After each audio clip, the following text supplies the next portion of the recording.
Bien, merci d'abord Jean-François pour cette très aimable introduction d'ailleurs au sujet et me concernant. Je vous présente tous mes excuses, mais la situation est telle que je dois vous tourner le dos en parlant. Si vous étiez mis de l'autre côté, ça aurait été plus commode. Bref, vous allez quand même, j'espère, m'entendre. Donc je vais vous parler de l'histoire des vaccins, donc une histoire que je vais faire extrêmement succincte, un peu schématique, ce dont je m'excuse auprès des grands spécialistes que nous avons ici, comme Hervé Bazin, qui a déjà été mentionné, ou Anne-Marie Moulin, et sans doute quelques autres.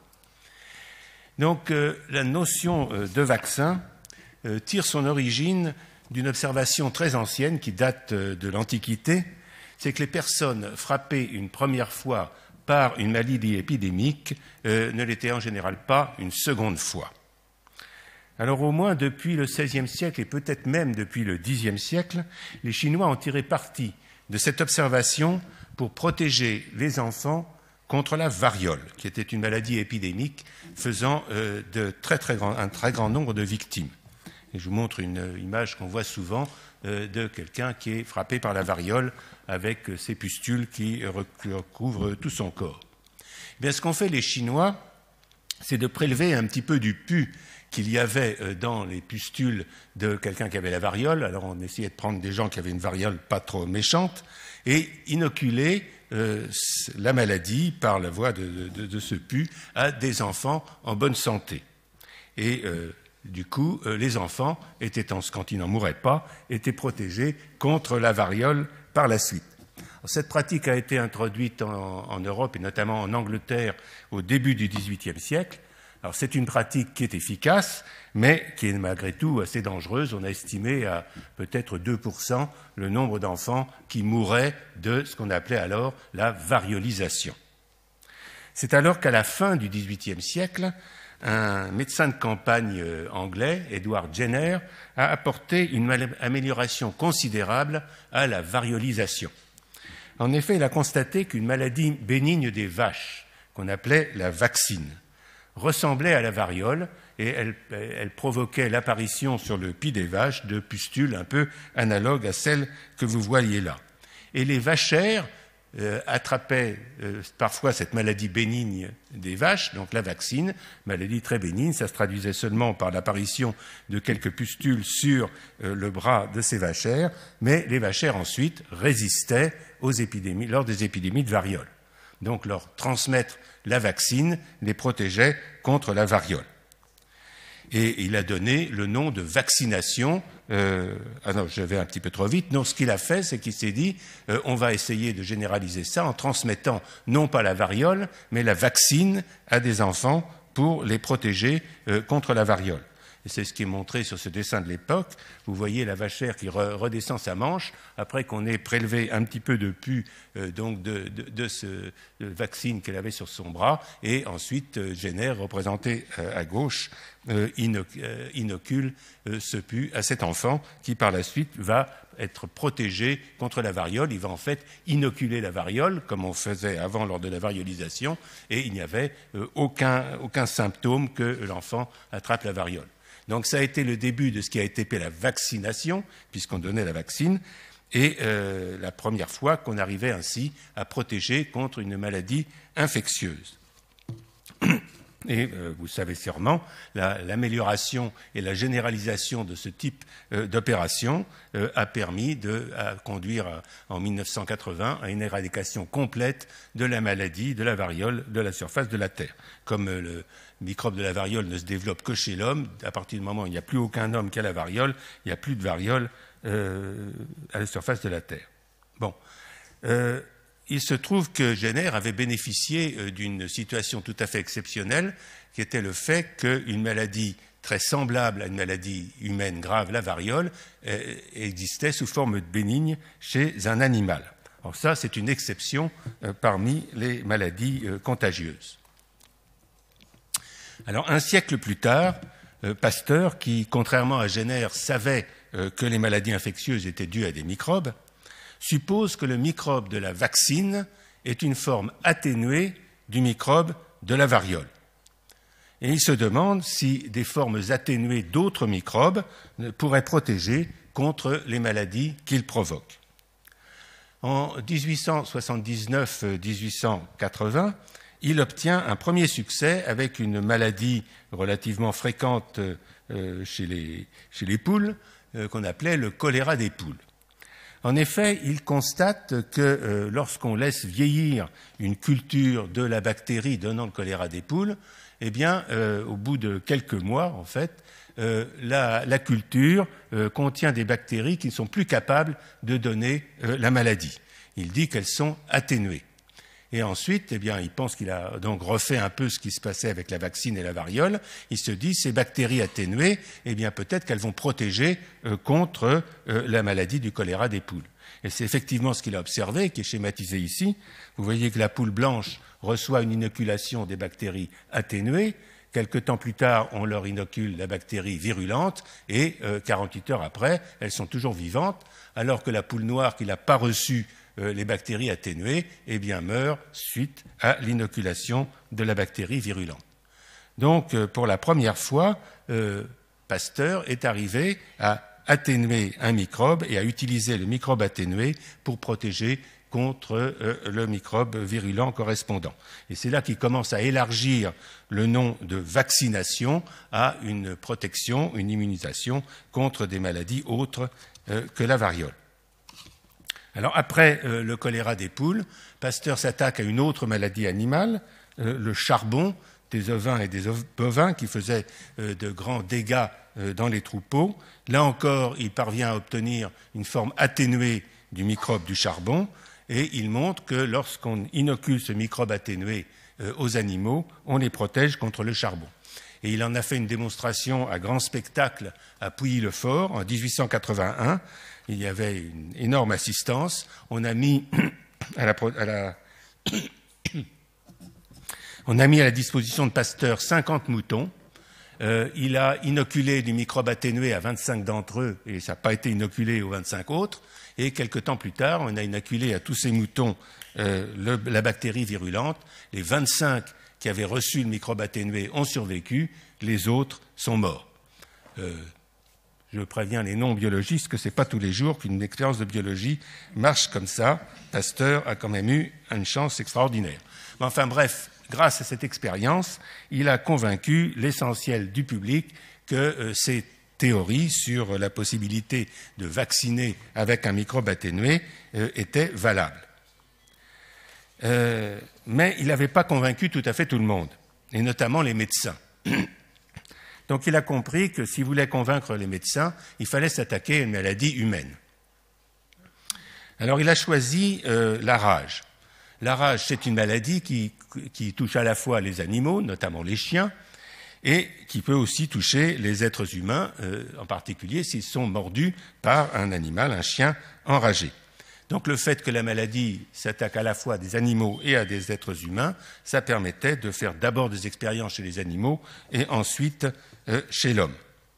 Alors cette maladie n'était pas très fréquente en France, mais elle semait la terreur. Donc il savait que s'il arrivait à protéger contre la rage, il aurait un grand succès. Alors dans la recherche d'un vaccin contre la rage, Pasteur s'est heurté à de très grandes difficultés. Et on le sait maintenant, c'est parce que le microbe de la rage n'est pas comme celui du choléra des poules ou celui du charbon, une bactérie, mais c'est un virus. Or, les virus sont beaucoup plus petits que les bactéries, donc on ne peut pas les voir au microscope optique. On ne les verra que 50 ans plus tard, après l'invention du microscope électronique. Et de plus, les virus ne peuvent pas être cultivés sur un milieu de culture. Mais en dépit de ces difficultés, Pasteur est parvenu tout d'abord à cultiver, entre guillemets, le virus, mais en le transmettant d'animal en animal. Alors il a tiré parti de deux observations qui ont été faites d'une part Paul-Henri Duboué et par Galtier. L'une était que le microbe de la rage se localisait dans le système nerveux, et la deuxième, c'est qu'on pouvait utiliser le lapin comme animal d'expérience, on pouvait lui transmettre la rage. Or, c'était plus facile de travailler avec des lapins qu'avec des chiens. Alors, ce qu'il a fait, c'est qu'il est parti de salive de chien enragé, qui contenait donc le microbe, et il a transmis ça à des lapins. Alors, il a commencé à le transmettre par un lapin, et il faisait ça par trépanation du lapin, et on déposait donc l'élément infectieux à la surface du cerveau, ce qui faisait que la maladie se répandait très vite dans l'animal. Donc le lapin attrapait la rage. Lorsqu'il mourait de rage, on prélevait un petit peu de la moelle épinière de ce lapin, on en transmettait de la même manière à un deuxième lapin, puis un troisième lapin, etc. À chaque fois, les lapins attrapaient la rage. Et au bout d'un certain temps, Pasteur a obtenu ce qu'il a appelé un virus fixe, en ce sens qu'il avait une durée d'incubation constante, qui n'était d'ailleurs que de quelques jours. Donc, il avait en quelque sorte cultivé le virus qu'il ne voyait pas chez l'animal. Restait ensuite à atténuer le virus. Alors, il était arrivé à le faire dans le cas du choléra des poules ou du charbon en laissant vieillir les cultures. Il s'est dit, on va laisser vieillir les cultures, entre guillemets, de virus de la rage. Et en l'occurrence, ce qu'il a fait, c'est qu'il a pris une moelle épinière de lapin enragé et il a laissé sécher cette moelle épinière dans un flacon, dans un air stérile, et il a constaté qu'effectivement, progressivement, la virulence disparaissait. Au bout d'une quinzaine de jours, on ne pouvait plus transmettre la rage avec cette moelle séchée. Alors vous connaissez sans doute tous ce célèbre tableau de Pasteur d'Edelfelt, et on voit, je ne sais pas si vous pouvez bien le voir, mais Pasteur tient un flacon dans sa main et on voit un petit quelque chose de rouge au milieu. C'est en fait une moelle épinière de lapin qui est en train de sécher.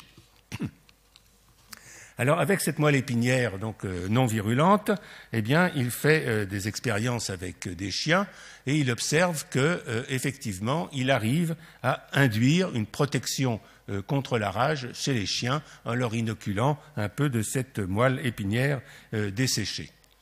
Mais alors, il fait une observation très importante, c'est que, en fait, l'immunité apparaît en une quinzaine de jours chez le chien. Or, dans le cas d'un être humain mordu par un chien enragé, il faut généralement nettement plus que 15 jours, peut-être 3 semaines, 1 mois, voire quelques mois, pour que la rage ne se déclare. Alors, il se dit que finalement, pour que la rage se déclare, il faut que le virus arrive jusqu'au cerveau. Alors, peut-être que si on fait l'immunisation, comme il l'a fait chez les chiens, tout de suite après la morsure, eh bien, peut-être qu'on va prendre de vitesse le virus et l'empêcher de se développer avant qu'il ne parvienne jusqu'au cerveau. Et vous savez tous comment Pasteur a été amené à faire l'expérience, entre guillemets, chez un jeune Alsacien qui lui a été amené, le petit Joseph Meister, le 6 juillet 1885. Donc il a effectivement fait cette vaccination. Le petit Joseph Meister, dont on voit vacciner ici, n'a pas eu la rage. Suite à ce succès, un autre obtenu avec un autre enfant en octobre, les personnes mordues par des animaux enragés ou supposées l'être ont été voir Pasteur à l'école normale, se sont fait vacciner, et 8 mois plus tard, 350 personnes avaient été vaccinées par la méthode Pasteur, et il n'y avait eu qu'un seul échec sur les 350. Donc Pasteur a annoncé cela le 1er mars 1886 dans cette enceinte à l'Académie des sciences. Et l'Académie des sciences enthousiaste, comme vous l'êtes tous, je suis sûr maintenant, a décidé qu'il convenait de créer un institut pour que Pasteur puisse procéder à la prophylaxie contre la rage. Et voici l'inauguration de l'Institut Pasteur, car la souscription qui a été lancée par l'Académie a eu un très grand succès et a permis cette construction. Donc ça, c'est une conséquence importante du vaccin contre la rage, surtout pour nous, pasteuriens. Mais il y a une autre conséquence scientifiquement très importante qui est assez méconnue. Alors qu'initialement, Pasteur pensait que son vaccin était constitué par du virus vivant atténué, comme ça avait été le cas pour les autres vaccins.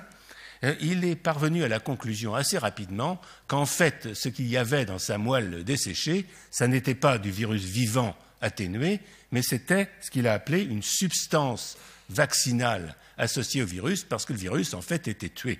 Et il émet l'idée que cette substance vaccinale, ça pourrait être du virus tué, et donc pas un virus vivant atténué. Alors ça a totalement modifié les idées que Pasteur se faisait du mécanisme de l'immunité.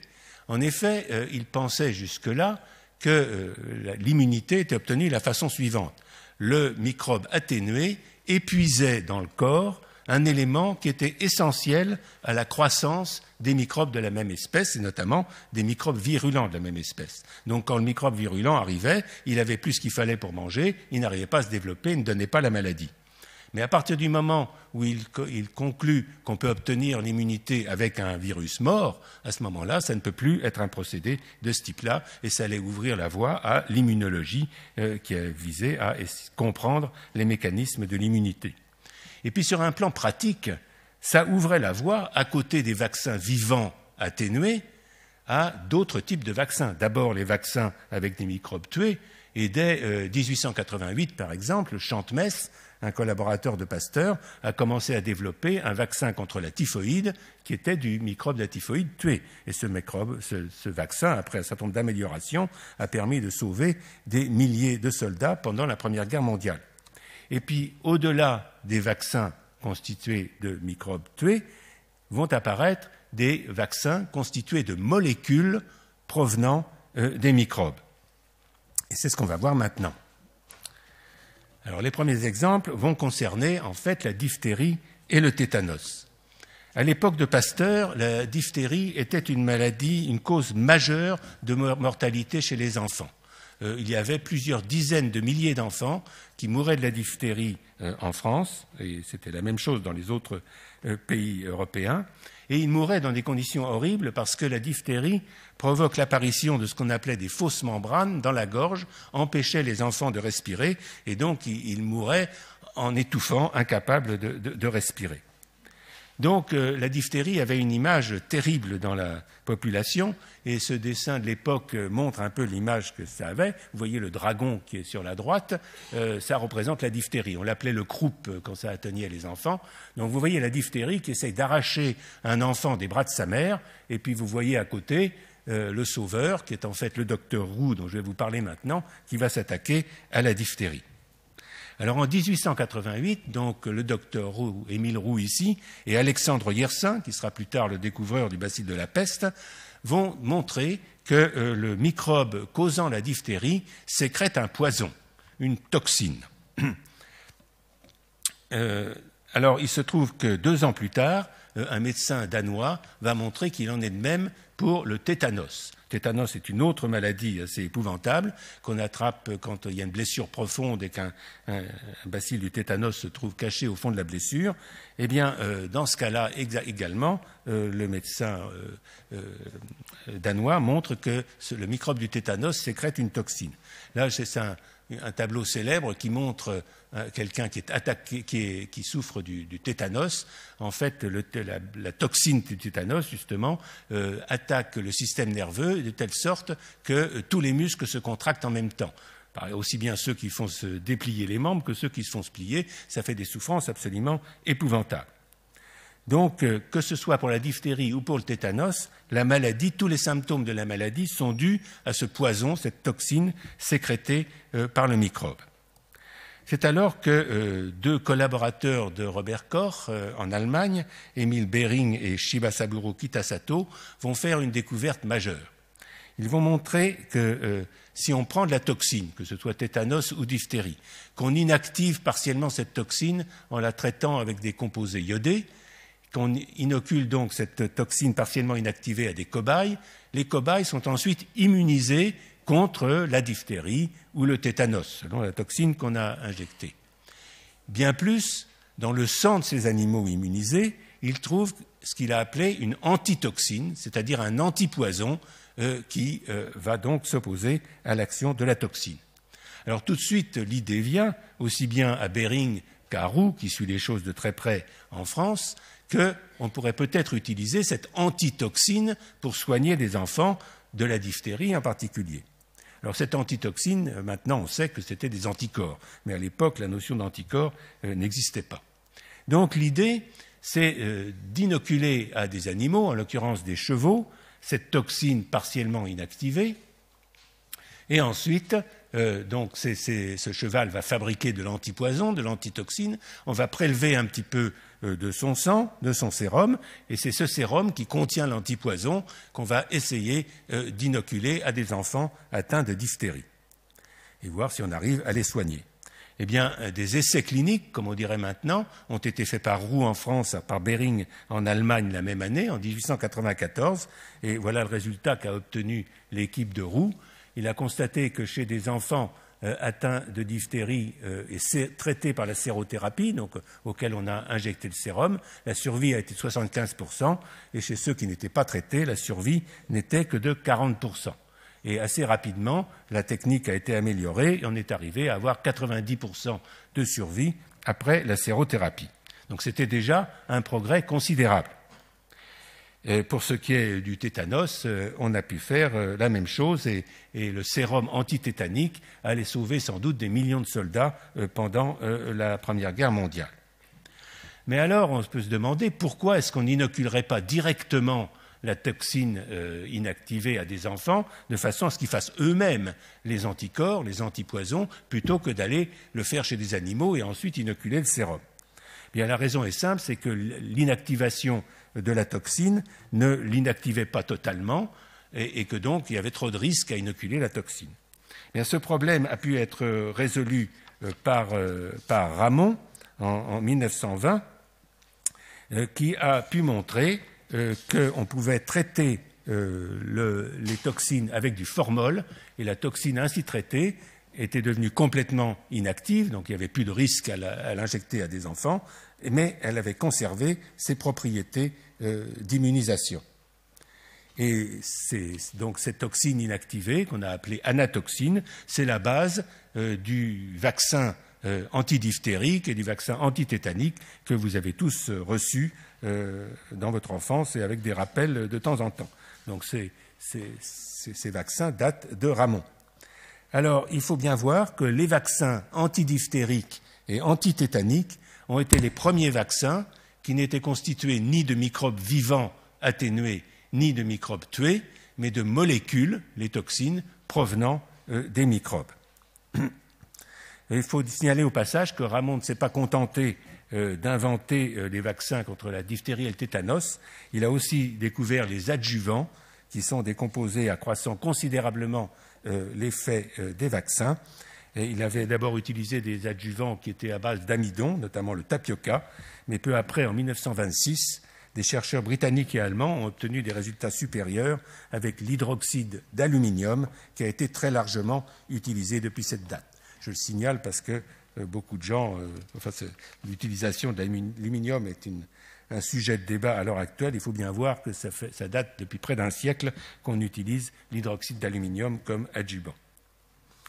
Alors, en fait, les trois catégories de vaccins que je viens de décrire, des vaccins vivants atténués, des vaccins tués ou bien des molécules provenant de vaccins, constituent la base de tous les vaccins qui sont aujourd'hui sur le marché, même si, comme Marc Girard l'expliquera tout à l'heure, d'autres voies sont explorées. Et je vous montre rapidement ceci. Vous voyez, j'ai mis dans trois colonnes différentes les vaccins utilisés actuellement. Parmi les vivants atténués, vous avez la variole, ce n'est pas exactement un vivant atténué, comme je vous l'ai dit tout à l'heure, c'est un virus qui vient de l'animal.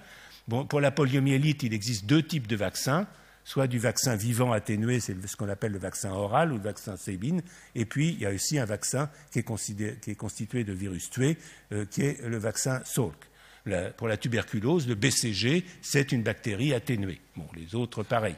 Dans les vaccins tués, vous avez donc, j'ai déjà mentionné la poliomyélite, le vaccin contre la grippe, dont on parle très souvent chaque année, c'est aussi du virus tué. Le vaccin contre la rage, je l'ai déjà dit tout à l'heure, c'est du virus tué. Le vaccin contre la rage, on ne le prépare plus comme du temps de Pasteur, je le précise. C'est du virus cultivé au laboratoire et tué ensuite.